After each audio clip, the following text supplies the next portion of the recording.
ಸಂವಿಧಾನಕ್ಕೆ ನೀನೆ ಶಿಲ್ಪಿಯು ದಾರಿದೀಪವು ನೀನೆ ಕಲಿಸಿಕೊಟ್ಟೆ ಸಮಾನತೆಯನು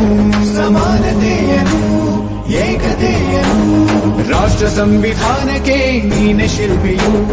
ನೀನೆ ಕಲಿಸಿಕೊಟ್ಟೆ ಸಮಾನತೆಯನು ನಿನ್ನ ಲೇಖನಿಯ ಬರಹ ದೇಶ ಗರ್ಜನೆ ಒಂದು ಮಾತುಗೂಡ ಭೀಮ ಗರ್ಜನೆ